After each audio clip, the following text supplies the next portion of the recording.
Good evening and namaskar. First of all, my apologies for not coming online at 8 o'clock in the evening as I had earlier mentioned. I had to travel about 60 kilometers from Chennai to meet a 8-year-old teacher who taught me mathematics. There are a lot of people who make a person what he is or what he will become, and teachers are certainly the most important amongst them. So I went and paid my respect to one such teacher who has just turned 8 years of age and was visiting his son. I have to only talk about a couple of issues. First and foremost is the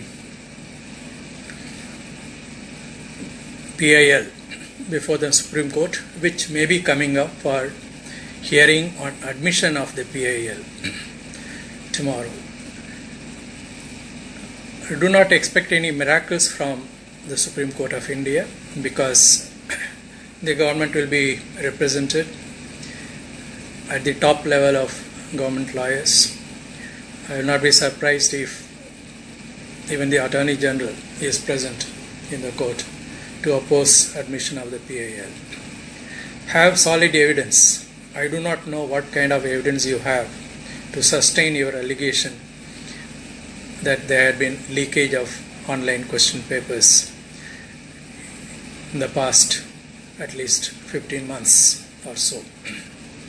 Have solid evidence. Brief your advocates properly. I do not even know who the advocates are who will be talking on behalf of the PIL petitioners. I do not even know who the PIL petitioners are.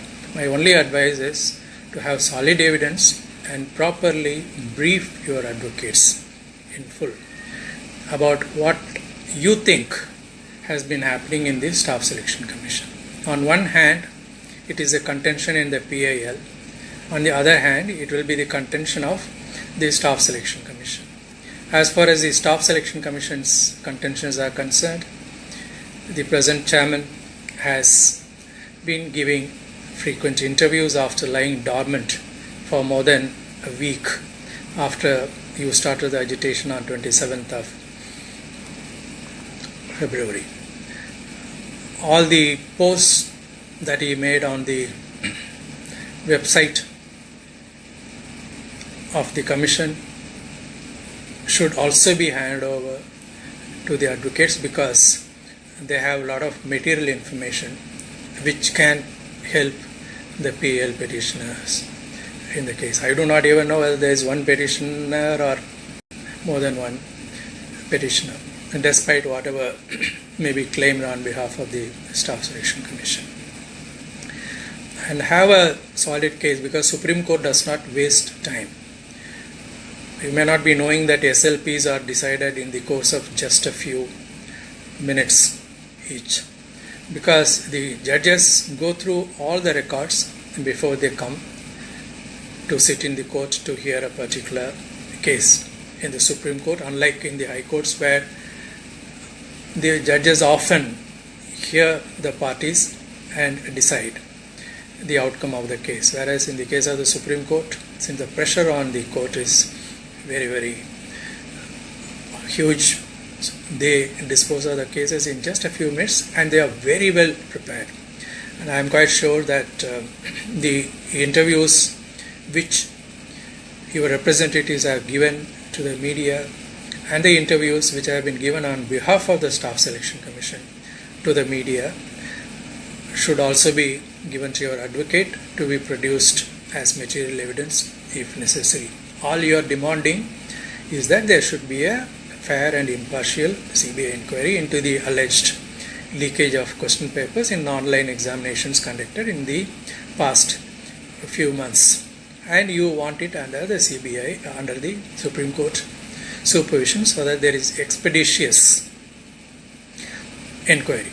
Unlike, as I understand from the posts you people have made on the Facebook, the OMR scam which was reported sometime in late 2015 was referred to the CBI by the then chairman, and the inquiry is still pending, and in all probability it has not even ended in any charge sheet against any individuals so far, though certain arrests were made.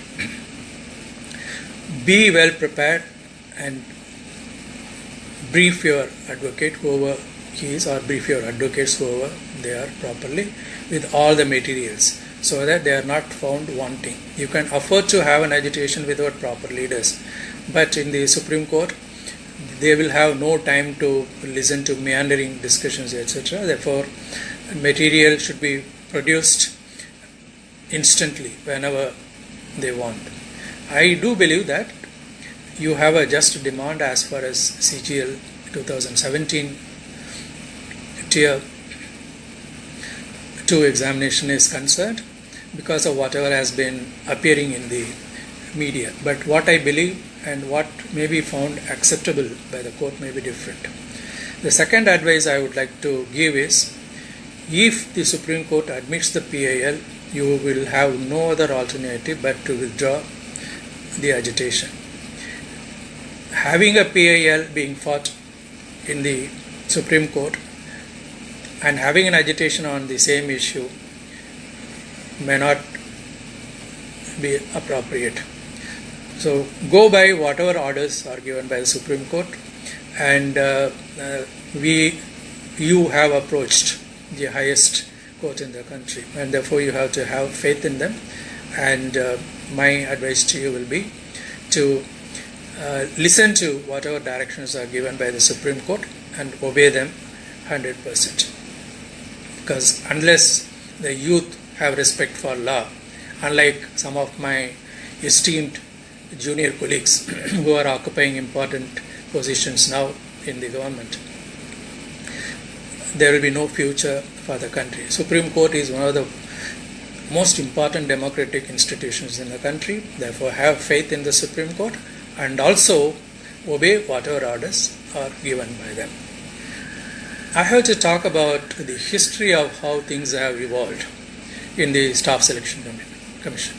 The Staff Selection Commission has a very recent history, because it was formed in 1975. The chairman, I think, was appointed in 1976. The first regional office came into existence in 1976, and a few others in 1977. And the first chairman, Mr. Saeed Hamid, was an IAS officer of the rank of Additional Secretary. He was never given the rank of Secretary, despite deserving it so much. Later he became the Vice Chancellor, Aligarh Muslim University, and retired from there after doing distinguished work. Even now people in Aligarh talk about the work done by Mr. Saeed Ahmed. So that kind of history and heritage are with the Staff Selection Commission. For the first 15 years, the Staff Selection Commission was on the right track. After that, unfortunately, things started meandering, and Staff Selection Commission started losing its reputation after 1990. And for some time there was no direction. There were court cases also, especially a very notable court case which held that zonal recruitment, which was being made by the Staff Selection Commission, was ultra vires the Constitution. And therefore there was a lull. There was not much of recruitment going on.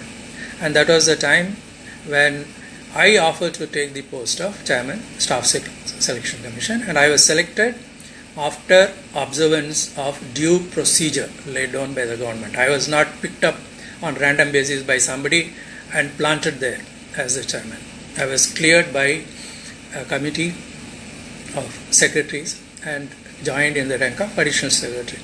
Within 15 days, I was also given the rank of Secretary to Government of India, which I held till I completed my tenure in early March 2013.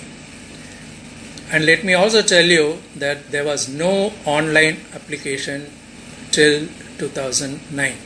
The first examination for which online examination was introduced was at my initiative in CGL 2010, which was advertised in early 2010. The then chairman UPSC invited me for discussions on online applications and told me to go slow, because he said that UPSC had been considering online applications for a long time and they had not been able to come to any conclusion. My reply to him was that at some time or other it had to be introduced, and we introduced online applications keeping intact offline applications. So the candidates actually had the option of either applying online or offline.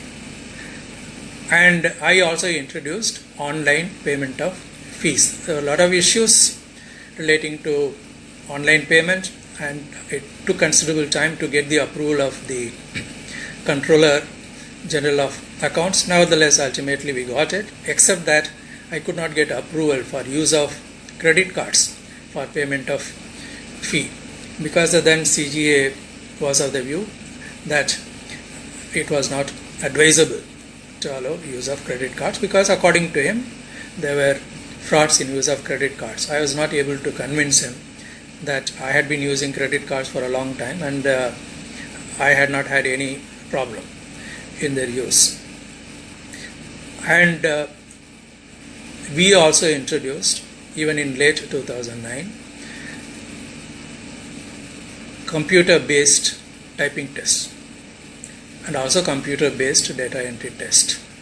And it took a lot of time to develop the software. We didn't engage vendors because that is the easiest thing to do, to throw around money and waste taxpayers' money, paying crores and crores where the work can be done by government organizations or internally within a few thousands or few lakhs of rupees. NIC helped me to develop the software for online skill test, typing, data entry, skill test, and also transcription of stenography. And it took considerable time once again, to test the software, which was done several times before we were convinced that it was working at least to the accuracy of 99.99%, with only 0.01% or even less than that being the margin of error, which we counted by having proper verification with reference to the type scripts or stenography scripts, etc., which were printed and kept in safe custody. The CCTV system, which was not even in use, was utilized properly, and I do not know whether it is still being used, and access control to the floors where confidential work was being done was strengthened. A lot of procedures were laid down to ensure that confidential work remained confidential. For the first time ever in a large examination, the IBPS conducted online examination, if I remember correctly, sometime in late 2011 or mid 2012. That was the SBI clerk's examination for several lakhs of candidates.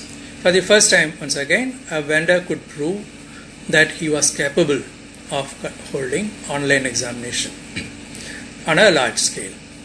And I was completing my tenure in March 2013, early March 2013. Therefore, there was very little time to prepare a software which was acceptable to the SSC, to go in for tendering, and then prepare a software, then test it, and then have the online examination.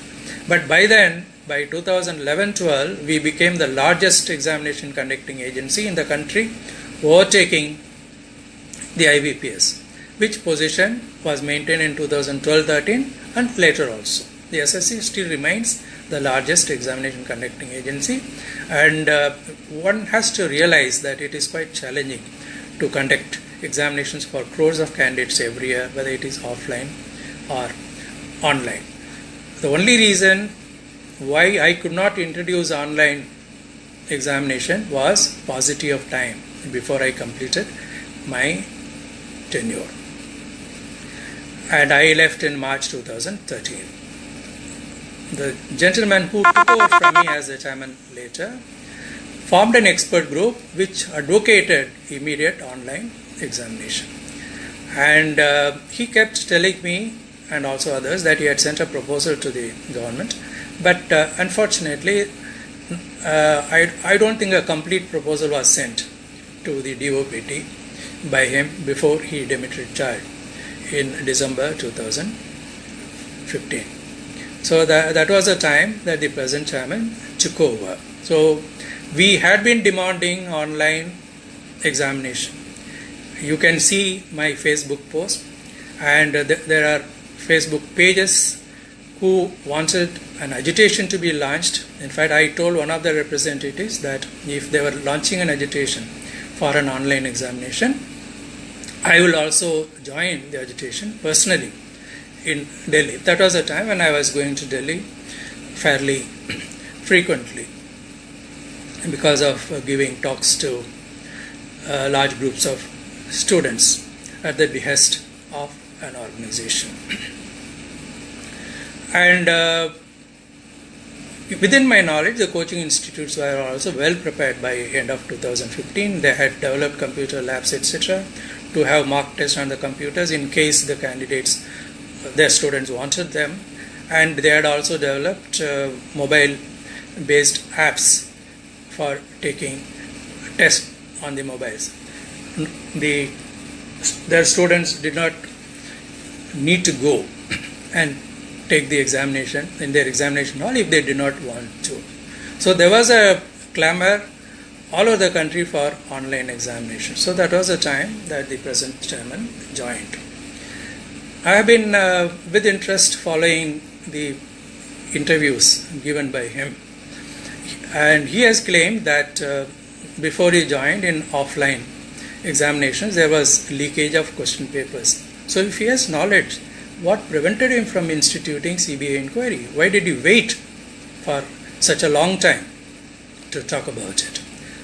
And offline examinations were conducted by him after he joined also till the middle of 2016, when the SSC switched over to online examinations, which we all welcomed. In fact, I had posted on Facebook that it was a big risk that was being taken, but the step was very welcome, and I appreciated the courage of the present chairman in introducing online examinations for such large number of candidates. But if there had been leakage of offline question papers in connivance with the officials of the Staff Selection Commission during the 6 months of offline examinations conducted by him, what prevented him from initiating a CBI inquiry or coming out with the information publicly? Why should he now talk about collusion between some organizations and the SSC officials? Because no SSC chairman acts in isolation. When one is cornered, one talks a lot of things, but that should actually make sense. My advice to him will be to talk less and do more, as perhaps he started doing at the beginning of his tenure in the Staff Selection Commission. If somebody is fault, he has to be punished. If somebody had leaked, that person will have to be punished. But it is for the investigating agencies to prove that there had been leakage by the particular person or persons. You cannot resort to innuendos. You are not the only one who has a family who worries about your reputation. And everybody actually has a family which worries about his reputation. Each and every student who is agitating before the CGO complex for the past 12 days also has families which keep worrying about them day in and day out. So their families are as much important as your family, and the families of those against whom wild allegations are being made during discussions with delegations or individual students are also as much important as your family. I do respect the importance given by you to your family, but do give the same kind of importance to the families of others about whom you talk. Somebody, I think it is Mr. Chandan Datta, had messaged on my page saying that referring to his talk about leakage of question papers by coaching institutions. I do not hold any candle for coaching institutes. It is for them to defend themselves. But the issue is, you have initiated a CBI inquiry and you are talking as if you know what the CBI inquiry will conclude. So is it the message? Is that the right message that you are sending to the youngsters in the country who are all in the age group of 20 to 30 and are job aspirants about what the CBI does or can do or will do? When an inquiry has been instituted, let the CBI do their work. Who are you to talk about what they are going to find? Who is instigating or who is nurturing are issues about which everybody knows. You have instigated the students to agitate against you because you didn't care about them when they sent screenshots of alleged leakage of question papers. You had failed to give an opportunity of hearing to them. You have failed to interact with them through any source of any means, whether it is a social media or replies on the website or whatever. At least, your predecessor had a semblance of response. He used to receive emails and selectively used to respond. Even that was dispensed with. And your messages have been very, very few since you took over. There are not many messages from the chairman of the Staff Selection Commission, unlike in the past where there were periodical messages about the targeted date of completion of each stage of different examinations, etc., etc. All the students that wanted from you was a reply to the allegation that there had been leakage of question papers and you didn't care about them.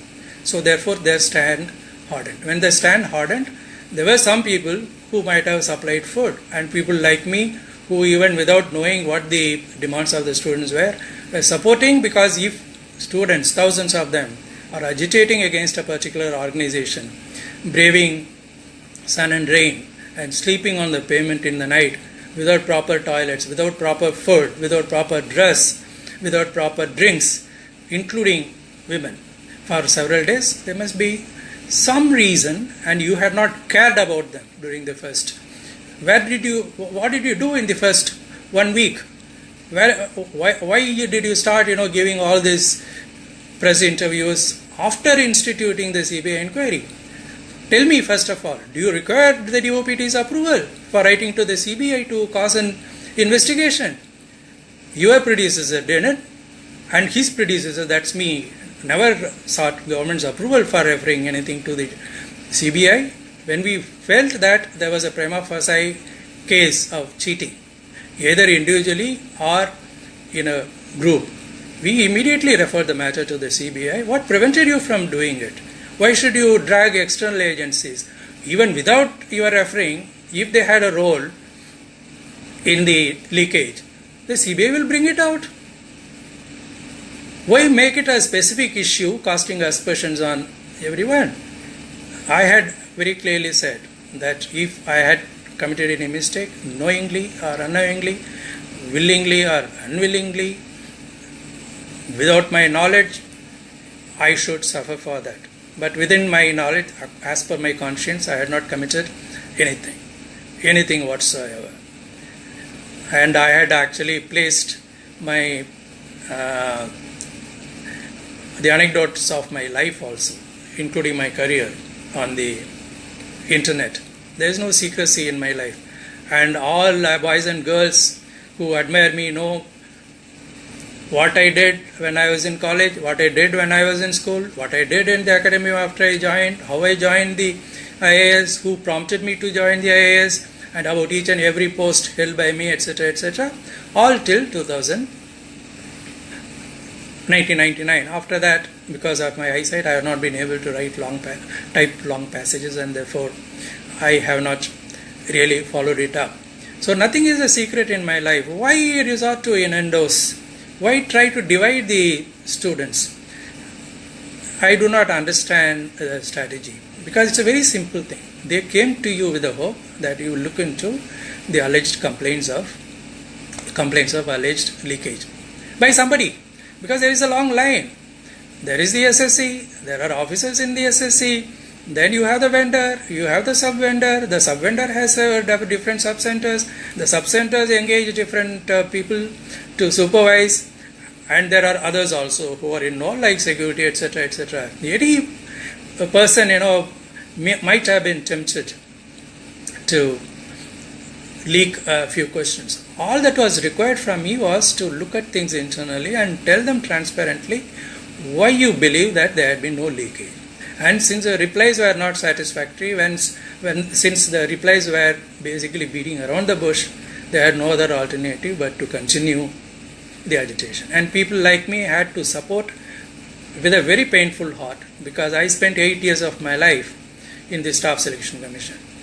Being a district magistrate is one of the most important assignments that an IAS officer holds. But I sacrificed being a district magistrate, that too of a very good district in North Bengal, Jalpaiguri, to join the Staff Selection Commission as regional director.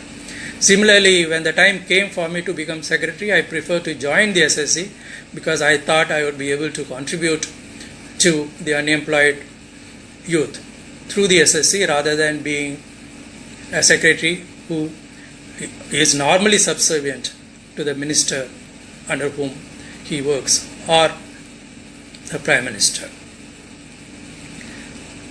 So these are actually some of the things I wanted to talk about. I am sorry, I do not like to be emotional, but the way things are being said, I don't care about me, because if somebody talks about me and if somebody believes that is his problem and not my problem. You have instituted a CBI inquiry and keep quiet till the report comes out. This is my advice to my younger colleague. There was a time when I used to joke that IAS officers do everything by seniority. Even if a group of IAS officers want to commit suicide, the senior most of them will first jump from the cliff and commit suicide, and the next senior will jump next, and so on and so forth. That is no longer valid. Everybody for himself is a motto in the civil service, and IAS is the worst civil service as far as I am concerned. The other services have a lot of unity among them, whether the members are retired or still in service. But in the IAS, it is everybody for himself. But my advice to him is to keep quiet till the CBI inquiry is complete. You talk about defamation. That defamation can be resorted to by anybody. You require government approval for prosecuting somebody for defamation, whereas a commoner or an organization does not require anyone's approval to initiate a defamation case against you. They can file a defamation case anytime. Of course, there are a lot of people who are born with a silver spoon in their mouth, and they believe that they can get away with anything. They can get away with anything. Some of them have even believed that they could get away with murder. Ultimately, law catches up with them. So you have initiated due process of law. Let the CBI inquire into the matter. And once again, as far as youngsters are concerned, my advice to them will be, please brief your lawyers properly if you want the PAL to have any kind of impact on the Supreme Court. First of all, it has to be admitted, then there will be material evidence produced, etc., etc. And later on, Supreme Court may agree to your demand or may simply say that CBI inquiry has been instituted in one case, let the report come out. If the report shows that your allegations are valid, at least partly or in full, then we will consider ordering CBI investigation into all kinds of possibilities are there. Be open-minded, but whatever are the orders of Supreme Court, obey them. Thank you. Good night.